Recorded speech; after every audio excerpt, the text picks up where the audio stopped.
Et salut à tous, ici c'est moi. Bienvenue pour cette nouvelle review et aujourd'hui on va parler de deux sets de la gamme Lego Minecraft, l'un sorti en janvier 2024 et l'autre sorti début août 2024. Ces sets sont le 21251, l'aventure, enfin plutôt expédition de Steve dans le désert, et le deuxième c'est le 21259, le voyage du bateau pirate. Deux sets dont j'ai envie de parler, malgré le fait qu'ils soient sortis à des dates différentes, parce qu'ils ont un thème commun. Pas le fait d'être dans la gamme Minecraft, mais tout simplement parce qu'ils se passent dans le biome désert et qu'ils partent tous les deux d'aventure. Et aussi dans les deux, on a le droit au chameau. L'un étant la maman chameau et l'autre étant le bébé chameau. Bon allez, sans plus tarder, on va parler des sets. L'expédition désertique de Steve est un petit set à 10 € sorti donc en début d'année qui se contente bien de représenter Steve qui campe au milieu du désert. À côté de lui, il y a un bébé chameau et aussi un fantôme parce que Steve a beau être parti camper dans le désert, il a oublié de mettre un lit. Pas l'aventurier le plus futé du tiroir ce type. Et ça se remarque encore plus avec son visage étant donné que sur les premières images j'ai cru que c'était des lunettes mais non, en fait il s'est fait cracher dessus par le bébé chameau. Ça aurait été plus utile de mettre ça dans un set avec des lamas, mais bon, c'est plutôt sympa d'avoir une nouvelle version de Steve. Côté mob, les constructions sont plutôt sympas, avec en premier le bébé chameau qui est plutôt sympathique, on reconnaît bien là la créature qu'on voit dans le jeu, et qui a aussi le même moule pour la tête que le chameau adulte, ce qui est assez marrant. Pour le fantôme, eh bien là nous avons droit à une construction qui est plutôt sympathique, je dois dire, avec beaucoup d'articulations, ce qui est normal, et aussi, alors cette pièce est topographiée, merci Lego.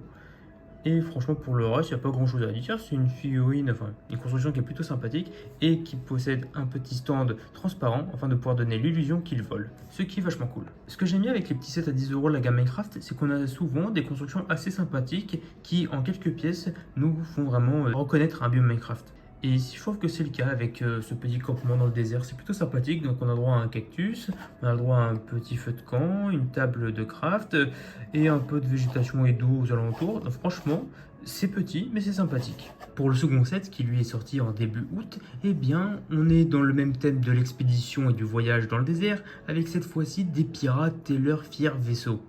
Bon, c'est pas aussi bien que la dernière fois qu'on ait le droit à un bateau pirate, étant donné que là c'est plus petit, mais c'est toujours sympa et j'aime voir Lego continuer d'utiliser certaines de leurs anciennes idées dans de nouveaux sets.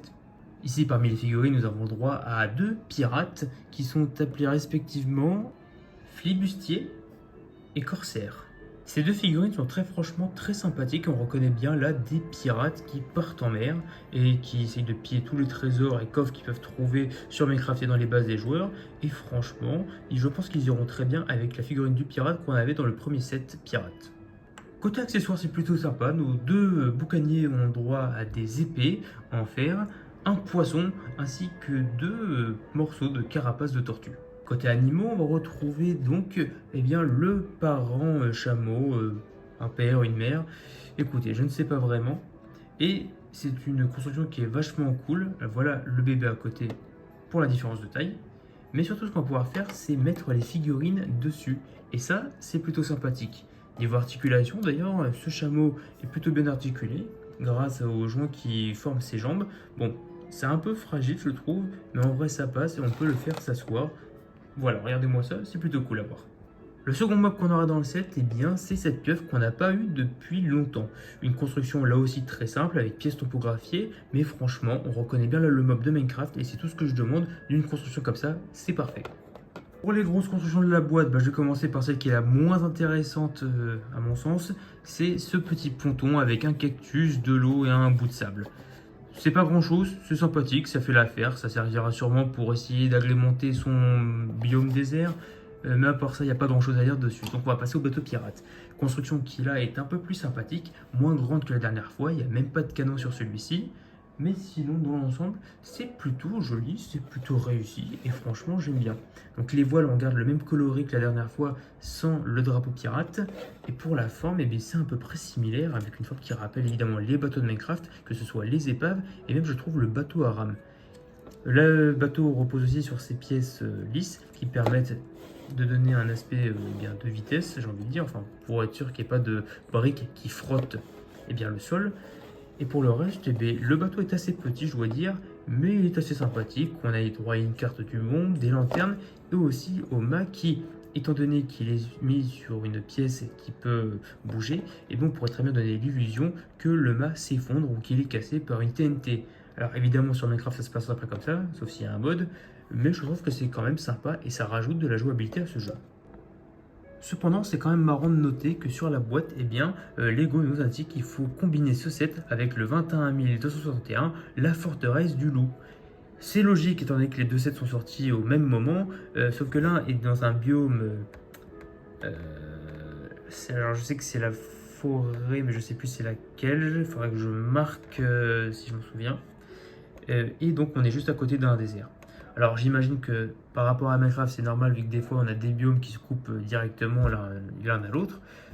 Mais c'est quand même marrant que Lego ne s'est pas donné la peine, même si les sets sont sortis avec quelques mois d'écart, de mettre ce set à côté de celui de l'expédition de Steve.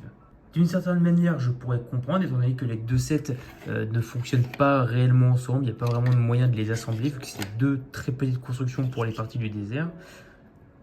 Bon, je dirais que c'est à peu près ce qu'il y a de mieux à faire ici, ou peut-être comme ça. Bon, c'est un peu dommage, c'est vrai, mais je comprends pourquoi Lego a donc décidé de montrer ce set avec un autre. Mais sinon, après, c'est pas très grave, et la seule intention de vouloir vous présenter ces deux sets ensemble, c'est de un, parce que ce sont deux petits sets, enfin, l'un est plus grand que l'autre, mais ils sont quand même deux petits sets, et qui ont tous les deux la thématique du désert. Cette année, c'est les 10 ans de la gamme Minecraft. Un peu plus si on compte le set QSO qui était sorti quelques temps avant. Mais franchement, en 10 ans, je trouve que la gamme Minecraft ne s'est jamais essoufflée et qu'elle n'a jamais manqué d'idées.